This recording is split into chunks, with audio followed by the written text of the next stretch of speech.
जोरदार तालियों से, जोरदार तालियों की गड़गड़ाहट से एक बार फिर इस्तेमाल करें। जारी रखें, जारी जोरित रहे। ऑनरेबल एलजी मनोज सिन्हा साहब, ऑनरेबल एलजी मनोज सिन्हा साहब, नजीर अहमद खान साहब,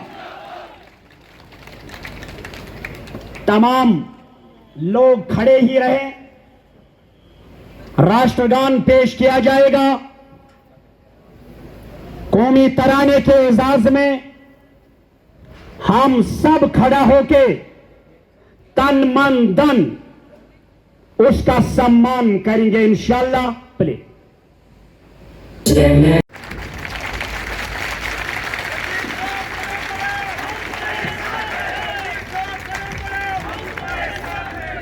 मैं गुजारिश करना चाहता हूं, हमारे दूसरे नजीर अहमद खान साहब यहां हैं, वो म्युनिसिपल कमेटी प्रेसिडेंट बीरवा हैं, वो भी मेहमान खुसूसी तामीर तरक्की के जामिन। डिप्टी कमिश्नर बडगांव श्री अक्षय लावरी जी, श्री नजीर अहमद खान साहब प्रेसिडेंट म्युनिसिपल कमेटी बीरवा, सैयद अब्दुल लतीफ बुखारी साहब मीरवाइज बडगांव, दोबारा आने का अवसर मिला और इन्हों को मुंदरिसी की यह मुकद्दर धरती तमाम शायरों, अदीबों और दानिशवीरों की तपस्या की धरती है और प्राचीन सांस्कृतिक ऐतिहासिक विरासत तथा आला उसूलों ने बडगांव को हमेशा ऊर्जायमान रखा है। मैं विशेष रूप से अब्दुल अजीज डीडीसी चेयरमैन साहब का हृदय से आभार व्यक्त करना चाहता हूं, जिन्होंने मुझे अनेक बार याद दिलाया कि बीरवा को आना है, बीरवा के लोग इंतजार कर रहे हैं। भी कदम उठाए उसमें कोशिश की गई है कि आवाम की आशाओं और आकांक्षाओं को पूरा किया जाए।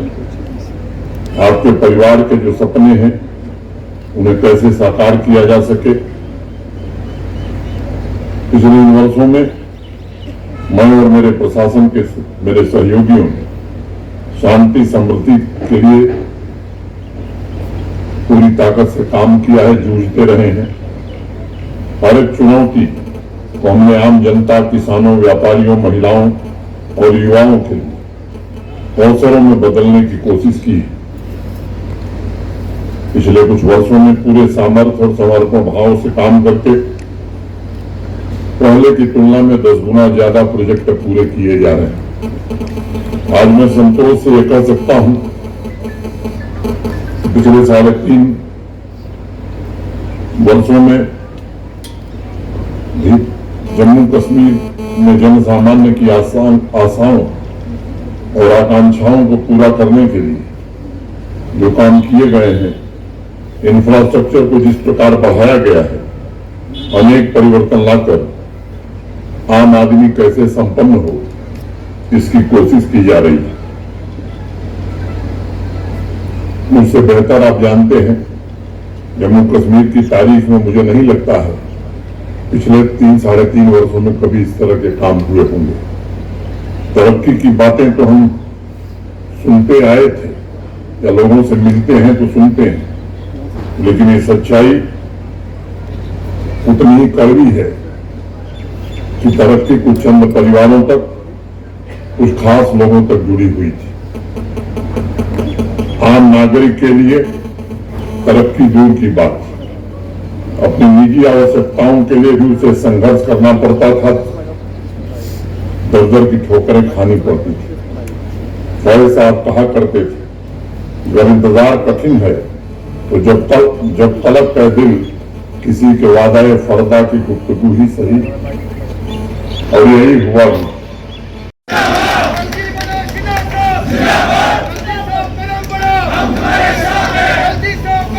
बहनों की मोहब्बत है, मुझे खींच कर बीरवा ले आई और आपके डीडीसी चेयरमैन साहब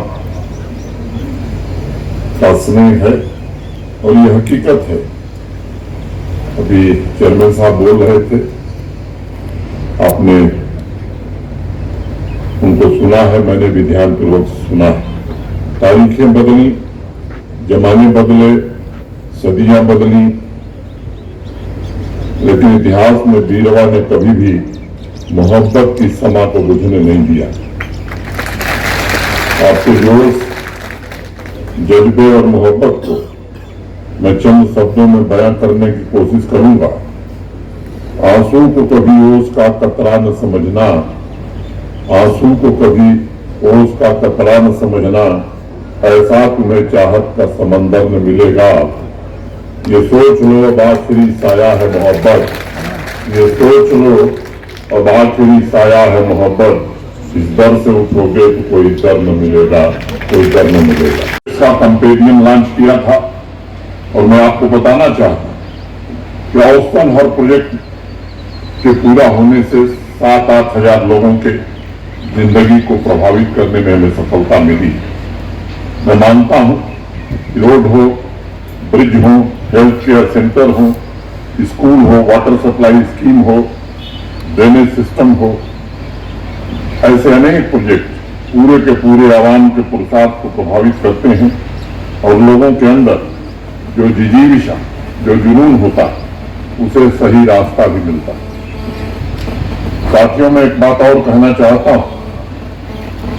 जम्मू कश्मीर में G20 मीटिंग के सफल आयोजन न केवल भारत बल्कि पूरी दुनिया को एक संदेश दिया है कि जम्मू कश्मीर अब पीछे मुड़ के देखना नहीं चाहता है, बल्कि एक ग्लोबल डेस्टिनेशन बनना चाहता है। अंतर्राष्ट्रीय स्तर का कोई आयोजन हुआ नहीं था, लेकिन इस चुनौती को अवसर में बदलकर जम्मू कश्मीर प्रशासन तथा जम्मू कश्मीर की आवाम ने एक संगठित टीम की तरह काम किया और पूरी दुनिया में एक नए और आकांक्षी जम्मू कश्मीर की तस्वीर प्रस्तुत की। इस ऐतिहासिक कार्यक्रम के लिए भी मैं बड़गांव जिले के बीरवा के सभी नौजवान साथियों, नागरिकों, माताओं, बहनों को हृदय से बधाई भी देना चाहता हूं, धन्यवाद भी देना चाहता हूं। साथियों, 2019 के पहले केंद्र सरकार से ऐसा नहीं था कि पैसा नहीं आता, धन पहले भी आता था। बावजूद जम्मू कश्मीर के नागरिकों की आकांक्षाओं की पूर्ति के प्रोजेक्ट पूरे होने की रफ्तार बड़ी कम थी। सपने अब हमारे और हमारे प्रशासन के संकल्प बन चुके हैं। हम सबकी सामूहिक कोशिश है कि आपकी ख्वाहिशों को नई ऊंचाई दी जाए और जम्मू कश्मीर में जिस बदलाव का सपना अनेक पीढ़ियों ने देखा है, उसे पूरा किया जाए।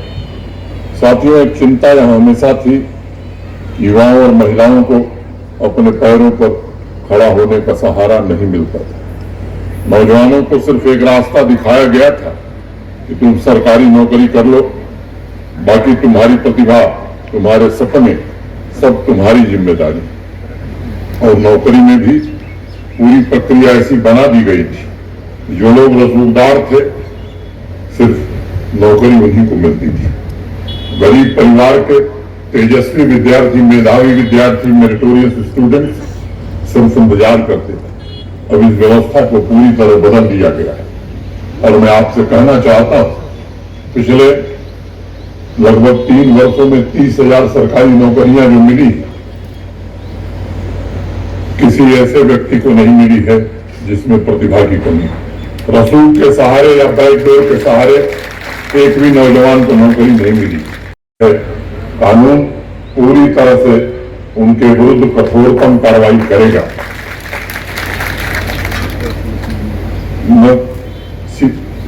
नजीर साहब और उनकी पीढ़ी के लोग इस बात को जानते हैं कि नौकरी की लिस्ट कहां बनती थी, कितने रुपए में नौकरियां बाजार में बिकती थी, कितने रुपए में योग्य नौजवानों की प्रतिभा का मोल लगता था। अब नौकरियां मित्रों बाजार में बिकनी बंद हो गई हैं। जिन रसूखदारों और लोगों ने भ्रष्टाचार के नेटवर्क के माध्यम से नौजवानों के भविष्य के साथ खिलवाड़ किया, उनके खिलाफ विधि सम्मत कार्रवाई भी की जा रही है। हमारे नौजवान सरकारी नौकरी भी पाएं, जो योग्य हैं, जो प्रतिभावान हैं, जो शेष रिक्तियां हैं उनको भी विज्ञापित किया जा रहा है और जल्दी से जल्दी उस भर्ती की प्रक्रिया को भी हम पूरा करेंगे। लेकिन इसके साथ साथ हमारे नौजवान स्वावलंबी बने, इसके लिए भी मिशन मोड में अभियान चलाया जा रहा है। अंतर्राष्ट्रीय स्तर का कोई आयोजन हुआ नहीं था, लेकिन इस चुनौती को अवसर में बदलकर जम्मू कश्मीर प्रशासन तथा जम्मू कश्मीर की आवाम ने एक संगठित टीम की तरह काम किया और पूरी दुनिया में एक नए और आकांक्षी जम्मू कश्मीर की तस्वीर प्रस्तुत की। इस ऐतिहासिक कार्यक्रम के लिए भी मैं बड़गांव जिले के बीरवा के सभी नौजवान साथियों, नागरिकों, माताओं, बहनों को हृदय से बधाई भी देना चाहता हूं, धन्यवाद भी देना चाहता हूं। साथियों, 2019 के पहले केंद्र सरकार से ऐसा नहीं था कि पैसा नहीं आता, धन पहले भी आता था, बावजूद जम्मू कश्मीर के नागरिकों की आकांक्षाओं की पूर्ति के प्रोजेक्ट पूरे होने की रफ्तार बड़ी कम थी। आंकड़े अगर आप देखेंगे, पिछले 3 वर्षों में 7 लाख नौजवान बच्चों बच्चियों को ट्रेनिंग भी दी गई है। भारत सरकार की विभिन्न योजनाओं और जम्मू कश्मीर प्रशासन की विभिन्न योजनाओं में आर्थिक सहायता मुहैया कराकर भविष्य में वो नई मंजिल तय कर सकें, इसका मार्ग भी प्रशस्त किया गया है। मिशन यूथ के अंतर्गत मुमकिन, तेजस्विनी, परवाज, राइज टुगेदर जैसे अनेक कार्यक्रमों के माध्यम से 70,000 से ज्यादा नौजवानों को भविष्य की नींव रखी गई। 6 लाख से अधिक बहनों को सेल्फ हेल्प ग्रुप से जोड़ने में हमें सफलता मिली है और अपनी आर्थिक स्वतंत्रता से वो अपने परिवार की नई किस्मत लिख रही हैं। पिछले वर्ष मैंने मागम बड़गांव में सोजनी हस्तशिल्प स्फूर्ति क्लस्टर का उद्घाटन किया था। उस दिन मैंने बीरवा के मशहूर कारीगर बशीर अहमद भट्ट साहब का जिक्र किया। अगर वो आज इस कार्यक्रम में मौजूद हैं तो मैं उन्हें प्रणाम करना चाहूंगा। बशीर साहब जैसी शख्सियत पर केवल बीरवा और बड़गांव को नहीं, पूरे हिंदुस्तान को नाज है और मैं चाहता हूं, हम कोशिश कर रहे हैं कि हैंडीक्राफ्ट के मजबूत गढ़ के रूप में बड़गांव का नाम केवल हिंदुस्तान में नहीं, पूरी दुनिया में रोशन